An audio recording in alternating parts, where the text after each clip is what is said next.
बिहार में एक आदमी को 1 लीटर अगर पेट्रोल खरीदना है ना, तो उसको अपनी डेली वेज का 94% खर्च करना पड़ेगा। 94%। यही चीज उत्तर प्रदेश में 50% से ज्यादा है और नेशनल एवरेज है ऑफ 25%। और ये डेटा आज का है ही नहीं, आज की हालत तो इससे बहुत ज्यादा खराब है। ये डेटा मैंने जो आपको बताया, ये है 2017-18 का। इस टाइम पे क्रूड ऑयल की प्राइस $70 पर बैरल की थी और आज के दिन क्रूड ऑयल $118 पर बैरल पे बैठा हुआ है सर। और ये बात सिर्फ पेट्रोल की है ही नहीं। माया रानी 36 इयर्स की हैं, दिल्ली में रहती हैं। लगातार 4 दिन तक वो अपने गैस डिस्ट्रीब्यूटर के ऑफिस जाती रही, वो भी अपनी 6 महीने की बच्ची के साथ, और हर बार वो खाली हाथ ही वापस आई बिकॉज सिलेंडर नहीं मिला। विशेष त्यागी 24 साल के हैं, फैक्ट्री वर्कर। उत्तर प्रदेश से ये मुंबई गए काम ढूंढने के लिए। 5 दिन तक इनको गैस सिलेंडर मिला ही नहीं, ये काम छोड़ के वापस आ गए। अयोध्या के एक गांव में स्कूल के मिड डे मील में बच्चों को बिस्किट दिए गए क्योंकि खाना बनाने के लिए गैस का सिलेंडर है ही नहीं। गैस खत्म हो गया है। तो गैस भरवा नहीं रहे हैं सच्ची आपकी? नो मैम, मैम बिस्कुट बांटते हैं और कहते हैं चाहो घर खाओ।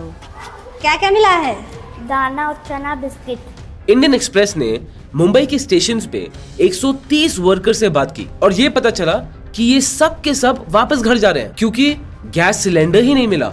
जो गैस सिलेंडर आपको 500 से 900 रुपए तक का मिलना चाहिए, ब्लैक मार्केट में वही सिलेंडर 3000 से 5000 तक का मिल रहा है। उल्टा एक डेली वेज वर्कर ने तो ये भी बोला, अगर मैं दिन का 500 रुपए कमा रहा हूं और वो पूरे के पूरे 500 रुपए सिर्फ गैस खरीदने में चले जाएं तो इसका फायदा क्या है?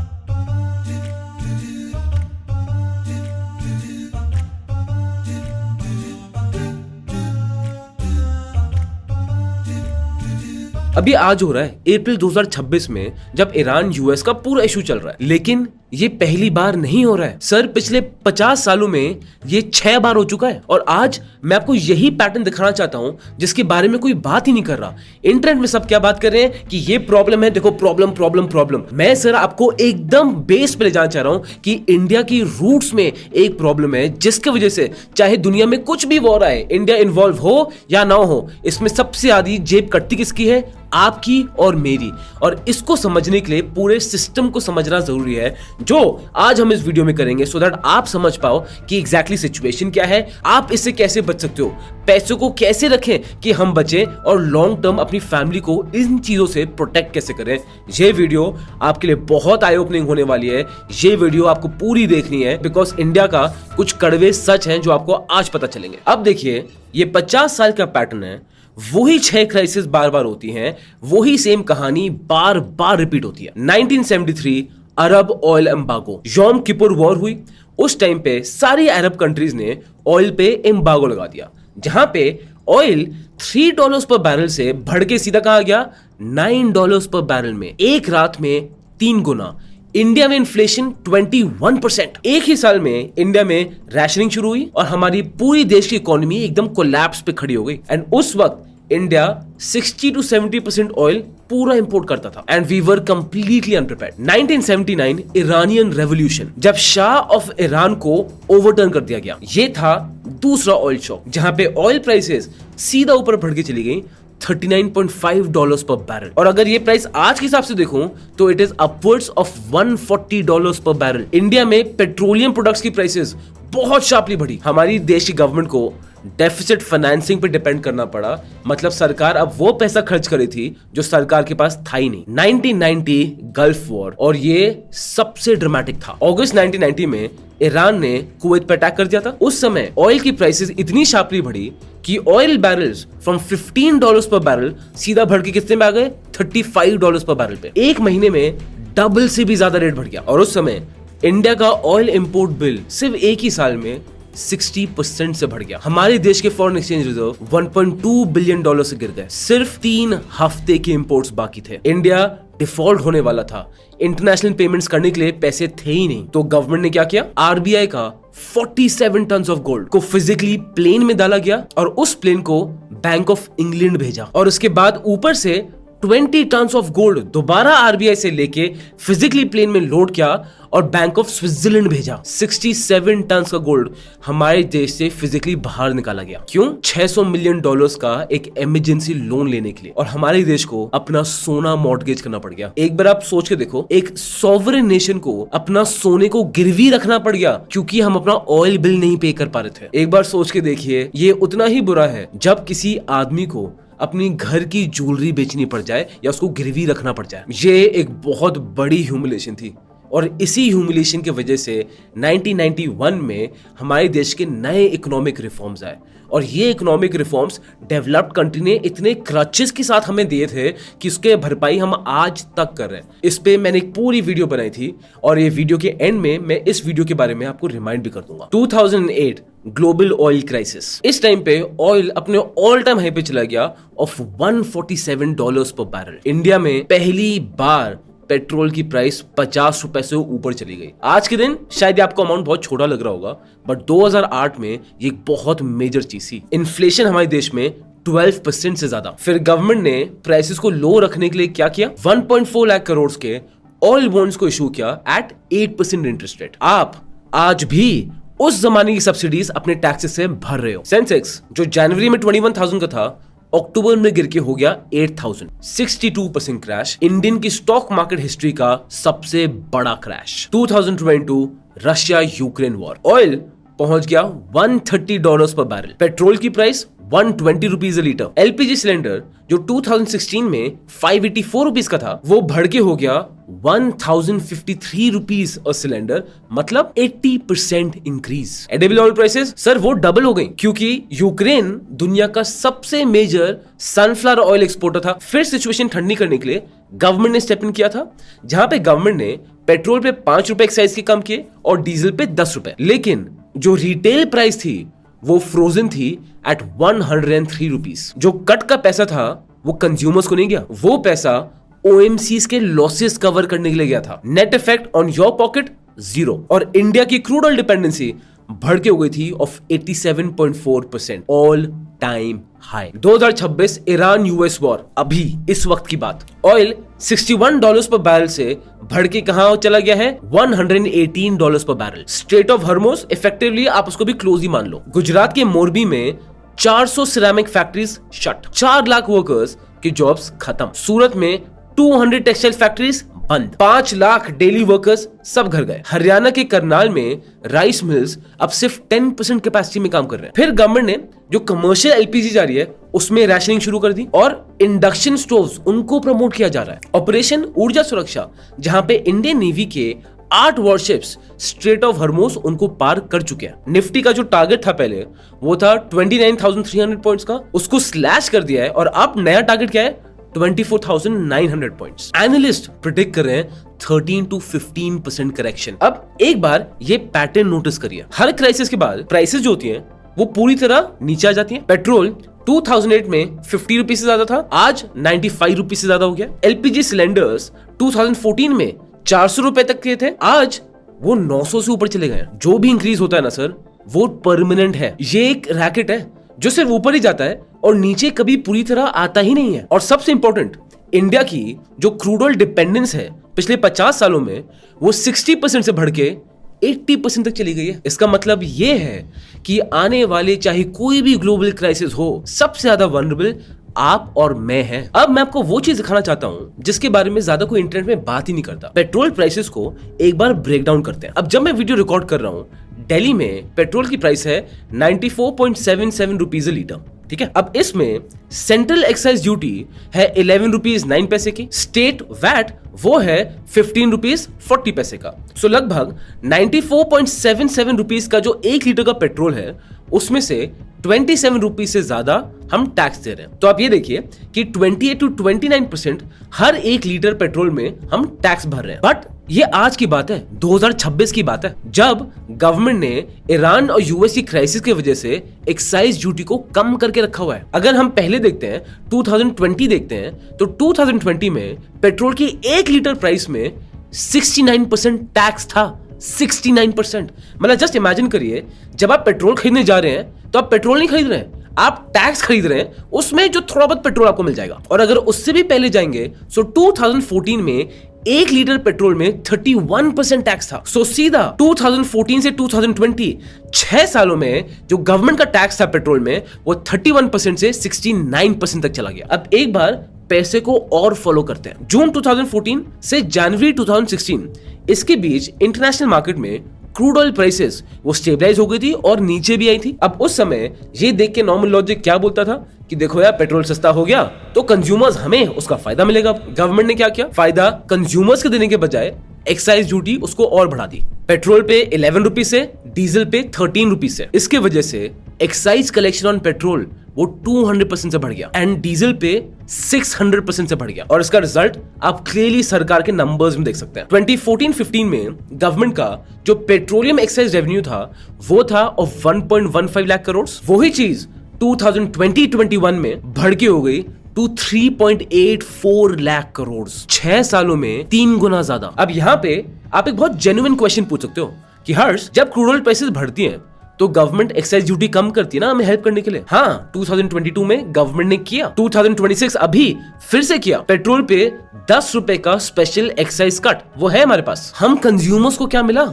जीरो। पेट्रोल की रिटेल प्राइस को 94.77 उस पे फ्रीज कर दिया और जो एक्साइज कट का पैसा है वो हम कंज्यूमर्स की जेब में नहीं आया, वो गया है ऑयल मार्केटिंग कंपनीज को, IOC, BPCL, HPCL, जो खुद नुकसान कर रहे हैं of 24 to 30 rupees on every litre of petrol. सारा पैसा उनका लॉस कवर करने में गया। मतलब क्रूड ऑयल गिरता है तो गवर्नमेंट पॉकेट करती है, क्रूड ऑयल के पैसे बढ़ जाती हैं तो गवर्नमेंट वो हमारी जेब से निकालती है। और आपको याद है ना मैंने पहले क्या बताया था आपको, 2000s में जब ऑयल प्राइसेस बढ़ी थी गवर्नमेंट ने 1.4 लाख करोड़ के ऑयल बॉन्ड्स इशू किए थे 8% इंटरेस्ट रेट पे। यही बॉन्ड्स आज 2026 में भी मैच्योर हो रहे हैं। मतलब अगर आप 40 इयर्स के आप नीचे हैं तो जब आपने काम करना शुरू भी नहीं किया था, जब आपने पैसे कमाना शुरू भी नहीं किया था, उसका बिल आप और मैं आज भी भर रहे हैं। और इसलिए अगर आप दोनों साइड देखोगे तो गवर्नमेंट की भी हाथ बंधे हुए हैं, वो भी एक्साइज ड्यूटी कट नहीं कर सकती बिकॉज जो पुराने ड्यूज हैं वो ही चलते आ रहे हैं। मतलब सिस्टम क्या है, heads I win, tells you lose. और ये किसी एक पॉलिटिकल पार्टी की मैं बात नहीं कर रहा हूं,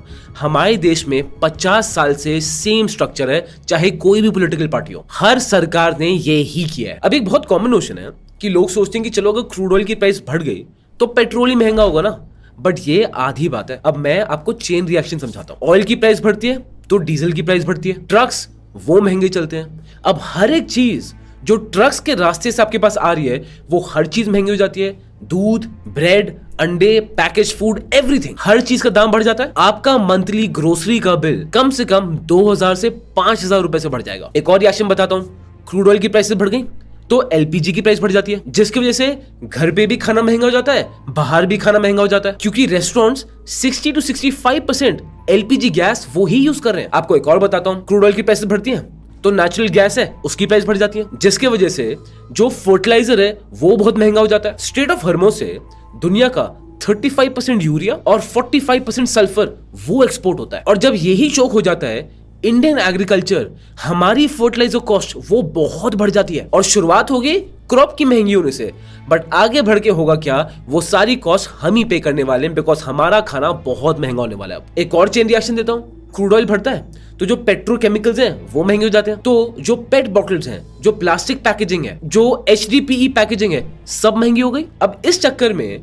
FMCG कंपनीज या तो प्रोडक्ट की प्राइस बढ़ा देंगी या फिर उस प्रोडक्ट की क्वालिटी को नीचे ले आएंगे। और इसे ना इकोनॉमिस्ट श्रिंकफ्लेशन भी बोलते हैं, जहां पे कंज्यूमर को सेम पैकेट दिया जाता है बट उसमें कंटेंट ड्रास्टिकली कम होता है, तो कंज्यूमर को इमीडिएटली उसका इफेक्ट पता ही नहीं चलता। एक और चेन रिएक्शन देता हूं आपको, क्रूड ऑयल प्राइसेस बढ़ गई तो ATF की प्राइसेस बढ़ गई, तो फ्लाइट टिकट्स महंगे हो जाते हैं। और ATF की कॉस्ट 2 लाख पर किलोमीटर की कॉस्ट को पार कर चुका है। और एयरलाइन के लिए फ्यूल तो उसकी 30 to 40% कॉस्ट है। और आप ये आप डायरेक्टली फील करने वाले हो जब आप अपना नेक्स्ट एयर टिकट बुक करोगे। और जो मैं आपको बता रहा हूँ ये सिर्फ कोई थ्योरी नहीं है, ये ग्राउंड पे हमारे सामने हो रहा है। जो मैंने आपको पहले एग्जांपल दिए थे, गुजरात में मोरबी का 80% प्रोडक्शन बंद हो चुका है, सूरत में 200 टेक्सटाइल फैक्ट्रीज बंद हो गई हैं, हरियाणा में बासमती राइस मिल्स वो सिर्फ 10% कैपेसिटी में काम कर रही है। और इसका इफेक्ट इतना डीप है कि आपको शायद सुन के भी हंसी आए, कॉन्डम्स उनकी भी प्राइसेस में इफेक्ट आया है, क्योंकि कॉन्डम्स में सिलिकॉन ऑयल यूज होता है, अमोनिया यूज होता है और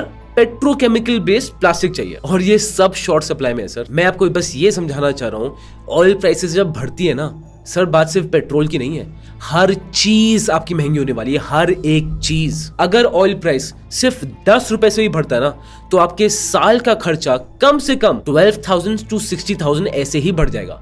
ये ऑन पेपर आपको टैक्स नहीं दिखता, ये एक साइलेंट इनविजिबल टैक्स है और ये किसी को दिखता ही नहीं है, बिकॉज 2 रुपए इस बिल में बढ़ गए, 5 रुपए वहां बढ़ गए, तो हम ही सब इग्नोर कर देते हैं। लेकिन एंड में आपकी और मेरी परचेजिंग पावर क्वालिटी वो कम हो रही है। अब ज्यादातर लोग इस पूरी सिचुएशन के लिए सिर्फ गवर्नमेंट को ही ब्लेम करते हैं। ये बोलते हैं कि भाई गवर्नमेंट को पेट्रोल सस्ता करना चाहिए, एक्सरसाइज और कम करें, सब्सिडीज वो बढ़ाएं। सिंपल है? सिंपल बिल्कुल भी नहीं है, बिकॉज सरकार के पास 3 मूव्स हैं और हर मूव में एक ट्रैप है। पहला ट्रैप, पेट्रोलियम टैक्सेस हमारी सरकार के one of the biggest revenues में आते हैं। 2020-21 में सिर्फ सेंट्रल एक्सरसाइज से 3.84 लाख करोड़ इकट्ठे हुए और इसके ऊपर स्टेट्स का वैट अलग जो 2 से 3 लाख करोड़ का है, तो लगभग ऑन ओवरऑल सरकार को 6 लाख करोड़ से ज्यादा का टैक्स रेवेन्यू जनरेशन हो रहा है। अब अगर गवर्नमेंट एक्साइज को 15 रुपए और कट कर दे तो सिर्फ ये ही 1.5 से 2 लाख करोड़ का गवर्नमेंट के टैक्स रेवेन्यू में एक गैप छोड़ देगा। अब वो पैसा कहां से आएगा? या तो हम ही टैक्स ज्यादा देंगे किसी और चीज में, या फिर हॉस्पिटलाइजेशन, एजुकेशन, इंफ्रास्ट्रक्चर, इन पे बजट्स और कट हो जाएंगे, जो हमारे देश की लॉन्ग टर्म डेवलपमेंट के लिए और भी ज्यादा खराब है। दूसरा ट्रैप, 2000s में गवर्नमेंट ने क्या स्ट्रैटेजी यूज की? ऑयल प्राइसेस को आर्टिफिशियली लो रखने के लिए उन्होंने 1.4 लाख करोड़ के बॉन्ड्स इशू कर दिए। IOC, BPCL, HPCL, oil manufacturing companies को अंडर रिकवरीज के लिए पुश किया। सिर्फ कुछ ही सालों में अब ये 1.6 लाख करोड़ क्रॉस कर गया। हमारी oil manufacturing companies almost near bankruptcy पहुंच सकती हैं और ये सरकार ने बहुत पेनफुली सीखा है कि सब्सिडीज शॉर्ट टर्म के लिए तो चलो अच्छी हैं, बट लॉन्ग टर्म के लिए ये कैटास्ट्रोफिक है। इसलिए आप नोटिस करेंगे कि एलपीजी सब्सिडीज हमारे देश से धीरे धीरे पूरी विड्रॉ कर ली गई हैं। जहां पे एलपीजी सिलेंडर की कॉस्ट जो 10 साल पहले 400 रुपए थी, अब वो 900 रुपए से ज्यादा पहुंच गई है। हर बार 25 से 50 रुपए का इंक्रीमेंट होता ही रहता है। ये वही थ्योरी है कि एक फ्रॉग है, उसको अपने गर्म पानी में रखा है, और उस पानी का टेम्परेचर अगर हल्के हल्के बढ़ाते जाओगे ना, तो उस फ्रॉग को इतना मेजरली कुछ पता ही नहीं चलेगा। तीसरा ट्रैप, अब इलेक्शंस के पहले प्राइसेस फ्रीज हो जाते हैं और इलेक्शन के बाद ही रात को प्राइसेस 5 से 10 रुपए से ऐसे ही बढ़ जाते हैं। और ये दोनों पॉलिटिकल पार्टीज करती हैं, कांग्रेस और बीजेपी। ये बात किसी स्पेसिफिक पॉलिटिकल पार्टी की है ही नहीं, ये बात है हमारे देश के स्ट्रक्चरल पैटर्न्स की। और सबसे बड़ा प्रॉब्लम हमारे देश की एनर्जी डिपेंडेंस। 50 सालों में 6 बार क्राइसिस आई और हर बार बाहर के रीजंस की वजह से जब ऑयल प्राइसेस बढ़ी, हमारी इकोनॉमी ने, आपने और मैंने भर के सफर किया। इससे इंडिया को क्या सीखना चाहिए था कि ऑयल डिपेंडेंसी कम होनी चाहिए, बट हमारी ऑयल डिपेंडेंसी फ्रॉम 60% से बढ़ के हो गई है टू 88%। सोलर बढ़ रहा है, विंड एनर्जी बढ़ रही है, ईवीज बढ़ रही है, ये सब सही डायरेक्शन में जा रही है। बट अगर रियलिस्टिकली बात करेंगे तो इंडिया हर रोज 5 मिलियन बैरल्स क्रूड ऑयल की इंपोर्ट कर रहा है और सोलर और विंड से पेट्रोल नहीं बनता है भाई। ईवी की सेल्स इंडिया में अभी सिर्फ 2% ही है और न्यूक्लियर एनर्जी जो इंडिया में डेवलप हो रही है उसको फुल स्केल यूज मानने के लिए डेकेड्स लग जाएंगे। और एलपीजी के लिए तो हमारे देश में कोई स्ट्रेटेजिक रिजर्व्स भी नहीं है। क्रूड ऑयल के लिए रिजर्व्स हैं और 5.33 मिलियन टन वो है हमारे पास, लेकिन एलपीजी के लिए जीरो बफर। 80 to 85% एलपीजी हमारे देश में स्ट्रेट ऑफ हॉर्मुज से आती है। हमारे देश के डिस्ट्रीब्यूशन नेटवर्क में आप शॉक हो जाएंगे जान के, सिर्फ 18 दिन की इन्वेंट्री थी। 18 दिन, मतलब अगर वॉर 18 दिन से ज्यादा की चली गई तो हमारे देश के किचन्स बंद हो जाएंगे। अब गवर्नमेंट के पास ना यहाँ पे 3 ऑप्शंस हैं और तीनों ही ऑप्शन में कोई ना कोई मेजर साइड इफेक्ट है। या तो गवर्नमेंट इंटरेस्ट रेट कट्स कर दे बट फिर इन्फ्लेशन बढ़ जाएगी, महंगाई बढ़ जाएगी, या फिर गवर्नमेंट इंटरेस्ट रेट्स को बढ़ा दे बट हमारे देश की ग्रोथ फिर वो रुक जाएगी, या गवर्नमेंट पैसा और प्रिंट करे बट इससे हमारे देश की रुपये की वैल्यू वो और खत्म हो जाएगी। हर एक टूल जो सरकार यूज कर सकती है ना, उससे कुछ ना कुछ बिगड़ता जरूर है। और अगर आप पॉलिटिकली सोच रहे हो तो मैं आपको दोबारा करेक्ट करना चाहूंगा, कोई भी पॉलिटिकल पार्टी, कोई भी पॉलिटिकल लीडर इस स्ट्रक्चरल ट्रैप को क्विकली फिक्स कर ही नहीं सकता। ये हमारे देश में डेकेड्स का प्रॉब्लम है और इसको डेकेड्स लगेंगे सॉल्व होने के लिए। तब तक आपको अपना पैसा सर खुद ही प्रोटेक्ट करना है। अब मैं सिर्फ आपको बर्बादी नहीं दिखाना चाह रहा हूं, मुझे आपको एक कंप्लीट पिक्चर देनी है और कंप्लीट पिक्चर में ये भी आएगा कि India is definitely stronger now. पहला पॉइंट, अगर हम रेशियो लेंगे oil imports as percentage of GDP, 2009 में ये था 8.5% और आज है सिर्फ 4.8%। इकोनॉमी हमारे देश की इतनी बढ़ गई है कि ऑयल इंपोर्ट्स का बिल प्रोपोर्शनेटली अब बहुत छोटा लगता है। दूसरा,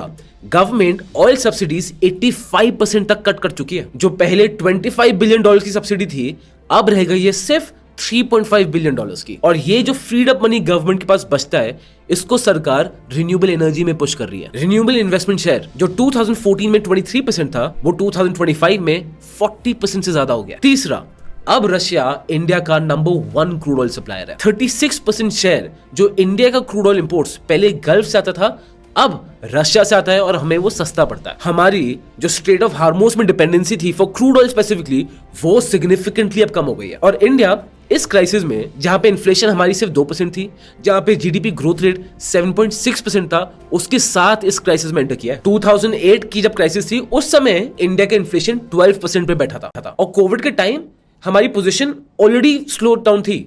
बट अभी इस क्राइसिस में हम एक बहुत स्ट्रॉन्ग प्लेयर की तरह इसमें एंटर कर रहे हैं। लेकिन और ये इंपॉर्टेंट है, बेटर पोजीशन होने का मतलब ये नहीं कि हम सेफ हैं। 88% dependency on crude oil imports अभी भी 88% ही है, चाहे हम जितना भी पैसा कमा लें। एलपीजी रिजर्व्स हमारे देश में नहीं है, चाहे निफ्टी जितना भी ऊपर बढ़ जाए। और हाँ, रशिया से हमारा क्रूड ऑयल अब आ रहा है, हमारा स्ट्रेट ऑफ हार्मोज में क्रूड ऑयल की डिपेंडेंसी कम हो गई है, बट एलपीजी अभी भी 80-85% स्ट्रेट ऑफ हार्मोज से ही आ रहा है। इंडिया पहले से ज्यादा रेजिलियंट है, कोई डाउट नहीं है, बट रेजिलियंट का मतलब इनवल्नरेबल वो नहीं होता। पैटर्न एकदम वही है, बट इस बार शायद इंडिया पे इंपैक्ट थोड़ा कम होगा, थोड़ा। अब आ जाते हैं सबसे इंपॉर्टेंट सवाल पे कि इन सब चीजों का आप पे कैसा फर्क पड़ेगा। सबसे पहला इंपैक्ट, आपके monthly expenses will definitely go up. Food inflation, energy prices, transport cost, ये सब फॉलो अप कर रहे हैं। अभी मार्च में WPI का डेटा आया है, वो है 3 साल का highest. Manufacturing across board, food, textile, chemical, rubber, plastic, सब में इन्फ्लेशन बढ़ा है। और अगर आपका मंथली एक्सपेंस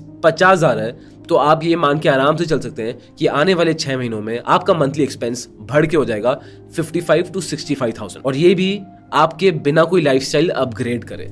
ये खर्चा है, ये इनविजिबल टैक्स है जो हम सबको अनफॉर्चुनेटली भरना पड़ेगा ही पड़ेगा। इम्पैक्ट नंबर 2, EMIs वो बढ़ सकती हैं। जब भी क्रूड ऑयल पे $10 पर बैरल से प्राइस बढ़ती है ना, तो on a thumb rule India का इन्फ्लेशन 30 to 50 बेसिस पॉइंट से ऊपर चला जाता है। RBI का जो अब इन्फ्लेशन टारगेट है वो है 4% ±2%। और अगर इन्फ्लेशन हमारे देश में 5-6% क्रॉस कर गया, तो RBI को इंटरेस्ट रेट्स बढ़ाने ही पड़ेंगे। और floating rate home loan EMI 1000 से 3000 रुपए पर मंथ से बढ़ सकती है। Impact number 3, stock market definitely volatile रहेगा, बट हिस्ट्री ने हमें यह हमेशा दिखाया है कि मार्केट्स रिकवर करते हैं। 2008 में सेंसेक्स 21,000 से 8,000 पॉइंट्स तक नीचे गिर गया, 62% क्रैश। आज सेंसेक्स 60,000 के ऊपर बैठा हुआ है। 2022 में निफ्टी 18,000 से 15,000 तक आ गया, 16% करेक्शन। लेकिन आज निफ्टी 26,000 पॉइंट्स के ऊपर बैठा हुआ है। अभी की बात करूंगा तो एनालिस्ट 13 to 15% करेक्शन इतना तो एक्सपेक्ट कर ही रहे हैं। हर बार मार्केट्स 12 to 18 मंथ्स में रिकवर कर ही जाता है बिना कोई भी एक्सपेक्टेशन के। और जो पैनिक में बेच देता है ना, वो हर एक बार सिर्फ हारते ही हारते हैं। इम्पैक्ट 4, जॉब मार्केट और टाइटन हो सकता है। जो वल्नरेबल सेक्टर्स हैं वो होंगे logistics, aviation, ceramics, textiles, construction. इन सेक्टर्स में ऑलरेडी लेऑफ्स हो रहे हैं एंड आगे जाके situation can get even worse. But यहाँ पे जो रिलेटिवली सेफ सेक्टर्स हैं, एक हो गया IT, डॉलर में कमा रहे हैं, दूसरा हो गया फार्मा, वो भी डॉलर में कमा रहे हैं, और फिर defence, very interesting sector. Fifth impact कि वेल्थ गैप अब और भी बढ़ने वाला है, और यही मुझे पर्सनली सबसे ज्यादा पेनफुल लगता है। सेम जो पेट्रोल का रेट अगर 10 रुपए से ऊपर बढ़ गया, एक अमीर आदमी के लिए एक माइनर सी चीज है, शायद वो डेली लाइफ में नोटिस भी ना करें इसको, बट एक मिडिल क्लास आदमी के लिए सर पूरा बजट रीएडजस्ट हो जाएगा। लोअर इनकम ग्रुप हमारे देश में अब उनके लिए सर एक और सैक्रिफाइस, 2 व्हीलर्स जो हमारे देश में 81% व्हीकल्स में आते हैं, जो इस वर्किंग क्लास की लाइफ साइकिल है, अब महंगी पड़ेगी। और LPG की प्राइसेस इंक्रीज होने के चक्कर में जो पूरेस्ट 20% है हमारे देश में, उनके किचन में अब गैस हट के शायद दोबारा अब लकड़ी ही जलने वाली है। और जो टॉप 20% में है, उनको तो शायद कुछ ज्यादा फर्क पड़ेगा नहीं। हर एक ऑयल क्राइसिस में यही जो इनइक्वालिटी है हमारे देश में, ये और ब्रूटली इफेक्ट होती है अमीर और अमीर, गरीब और गरीब। अब आते हैं इनके सोल्यूशन में, जो 5 चीजें हैं। सबसे पहला, इमरजेंसी फंड 6 महीने का चाहिए, 3 महीने का नहीं, 6 महीने का। 3 महीने का इमरजेंसी फंड नॉर्मल टाइम्स में चलता है, पर जब ऑयल क्राइसिस हो रही हो, ऑयल की प्राइसेस बढ़ रही हो, ये इमरजेंसी फंड हमें एग्रेसिवली बढ़ाना है। तो 3 महीने के इमरजेंसी फंड को बढ़ा के कितने का करना है? 6 महीने का। स्टेप 2, पैनिक में सेल बिल्कुल भी मत करना। ये सबसे वैल्यूएबल एडवाइस है। अगर आप पैनिक में स्टॉक मार्केट्स में अभी सब सेल कर देंगे, 10 से 12 महीनों में रिकवरी जनरली कर जाता है, बहुत बड़ा रिग्रेट होगा। स्टेप नंबर 3, बड़े खर्चे अगर कोई होने वाले हैं आपके, या तो रेनोवेशन का, या कोई गाड़ी का, या किसी और चीज के बड़े खर्चे, या तो उसको आप अभी ही कर लो, बिकॉज अभी current price levels are still okay, वरना सीधा 1 साल बाद ही आपके खर्चे होने चाहिए, बिकॉज बीच में अब प्राइसेस बढ़ने के चांसेस बहुत ज्यादा है। स्टेप 4, अपना पोर्टफोलियो डाइवर्सिफाई करिए एंड 5 to 10% तक गोल्ड में रखिए, क्योंकि ग्लोबली सेंट्रल बैंक्स अपनी गोल्ड रिजर्व्स बढ़ा रहे हैं और ग्लोबली सेंट्रल बैंक्स की गोल्ड रिजर्व्स अपवर्ड्स ऑफ 24% हो गई हैं and US treasuries is only 21%। पहली बार गोल्ड रिजर्व्स ने ट्रेजरीज को ओवरटेक किया है। और अगर ये दुनिया के शायद सबसे स्मार्ट फंड मैनेजर्स, सबसे स्मार्ट इकोनॉमिस्ट ये मूव कर रहे हैं, तो शायद आपको भी इन्हीं के साथ साइड करना चाहिए। एंड स्टेप नंबर 5, 90 डेज तक अपने जो एक्चुअल एक्सपेंसेस आपके हो रहे ना, उनको ट्रैक जरूर करिए। ज्यादातर लोगों को अपना एक्चुअल एक्सपेंस की हो कितना रहा है उसका कुछ आइडिया ही नहीं है। लगभग तो सबको पता है, बट एग्जैक्ट वो कोई नहीं जानता। स्प्रेडशीट बनाओ, 90 डेज के बाद आपको पता चलेगा कि रियल टाइम इन्फ्लेशन जब बढ़ता है तो आपको इफेक्ट कैसा करता है। This lesson you will carry on for life. 1973, 1979, 1990, 2008, 2022, 2026, 50 सालों में 6 बार ऑयल क्राइसिस आई। वही सेम पैटर्न, इंडिया में इन्फ्लेशन बढ़ गया, महंगाई बढ़ गई। उसी तरीके से गवर्नमेंट ने बचाने की कोशिश की, कभी गोल्ड को प्लेज कर दिया, कभी ऑयल बॉन्ड्स इशू कर दिए, कभी एक्साइज ड्यूटी कम कर दी, बट अल्टीमेटली पूरा इंपैक्ट आप पर और मुझ पर ही आया है। ये एक ऑयल का ऐसा रैकेट है जिसमें हमारा देश फंसा हुआ है और हमारे लिए प्राइसेस सिर्फ ऊपर ही जाती रहेंगी, और इसमें गवर्नमेंट को ब्लेम करने का कुछ फायदा नहीं है, बिकॉज ये डेकेड्स का ट्रैप है। डेकेड्स देंगे ठीक होने में, हम बस यही सोच के खुश हो सकते हैं कि चलो हमारी सरकार कुछ राइट डायरेक्शन में कदम तो उठा रही है। सच ये है, हमारे कंट्रोल में कुछ भी नहीं है। बस एक ही चीज आपके कंट्रोल में है, वो है आपकी तैयारी। माया रानी की जो कहानी मैंने आपको बताई थी, जो अपनी 6 महीने की बेटी को लेके 4 दिन सिलेंडर के ऑफिस में गई थी, उस बिहार के वर्कर की कहानी जिसके दिन का 94% का वेज सिर्फ पेट्रोल में जा रहा है। अगर उस सिचुएशन कोई है तो वो ऐसे सडन शॉक्स के लिए प्रिपेयर नहीं कर सकते, मैं एग्री कर रहा हूं, पर आपके पास वो लग्जरी है कि आप पहले से प्रिपेयर कर पाओ, और ये चॉइस सिर्फ आपकी है। यहां मैं आपको वो चीजें बताता हूं जो आपको और कोई भी नहीं बताता, बिकॉज मेरा मिशन जो है is that I don't want you to sacrifice in life because of money. मैं नहीं चाहता एक बाप अपने बच्चों को पूरे टाइम पैसों के लिए टोकता रहे, माँ बाप में लड़ाई रहे पैसे के चक्कर में, पैसा एक स्ट्रेस का कॉज बना रहे, ये मैं नहीं चाहता। मैं चाहता हूं आप पैसे को अच्छे से समझें, ढंग से मैनेज करें और एक अच्छी फैमिली लाइफ जिए। पैसे पे रोने की जरूरत नहीं है, समझने की जरूरत है। और अगर ये मिशन आपको भी कनेक्ट करता है तो सब्सक्राइब जरूर करिए, और उस इंसान के साथ ये वीडियो जरूर शेयर करिए जिसको ये सुनने की जरूरत है। और अगर वीडियो आप अभी तक देख रहे हो तो मैं एक लास्ट बात आपको कहना चाहता हूं। जो भी मैंने आपको 5 सॉल्यूशंस बताए हैं, क्या वो आप एक्चुअली करने वाले हो? क्या इमरजेंसी फंड सही में बढ़ाओगे? क्या पोर्टफोलियो को आप सही में डाइवर्सिफाई करोगे? क्या अपने खर्चों को आप सही में ट्रैक करोगे? सच है, ज्यादातर लोग ये सब वीडियो सुनेंगे, थोड़ा बहुत सोचेंगे, स्ट्रेस में आएंगे, फिर कोई और वीडियो देखेंगे और कहानी खत्म।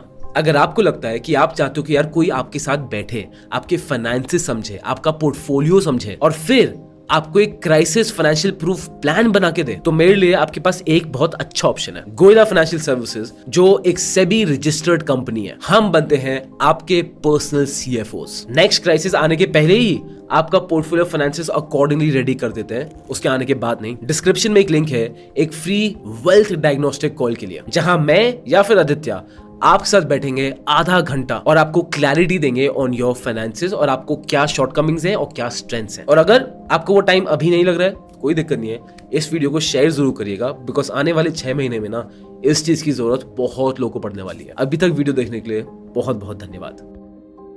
इंडिया के अगर और स्ट्रक्चरल ट्रैप्स के बारे में जानना चाहते हो ना, ये वीडियो जरूर देखना। इतनी रिसर्च गई इस वीडियो में, आपको देख के मजे आ जाएंगे, I promise you. This content is only for education purposes. We do not provide any buy or sell recommendations. Please do your own research before making an investment decision. All the companies mentioned in the content have no association with us until mentioned otherwise in the video itself.